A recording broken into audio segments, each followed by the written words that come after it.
संभाजीराजेंनी माझ्या अंगावर मारेकरी घातले। देशमुख आणि मते नावाच्या मुलाचा सीडीआर तपासा। गोळ्या घातल्या तरी लढाई थांबवणार नाही। लक्ष्मणाके आक्रमक। लक्ष्मणाके समर्थक आणि मराठा आंदोलक ससून रुग्णालयाच्या गेटवर आमने सामने। दोन्ही बाजूकडून जोरदार घोषणाबाजी। अडचण असती तर लाडकी बहीण योजना आणलीच नसती। 10 वर्ष अर्थमंत्री म्हणून काम करतोय। गडकरी काय म्हणाले ते त्यांच्याकडून जाणून घेईन। अजित पवारांची प्रतिक्रिया। लोकसभेत सर्वात जास्त जागा काँग्रेसला मिळाल्या। मवियाच्या सरकारमध्ये मुख्यमंत्री काँग्रेसचाच असणार। पृथ्वीराज चव्हाणांचा दावा।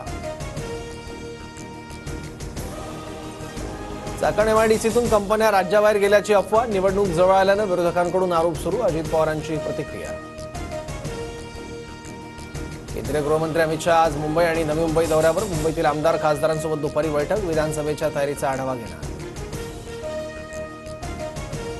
शरद पवार महाराष्ट्रातले मिनी औरंग्या। अहमदनगरच्या नामकरणाविरोधात पवारांसमोरील घोषणेनंतर पडळकरांची जहरी टीका।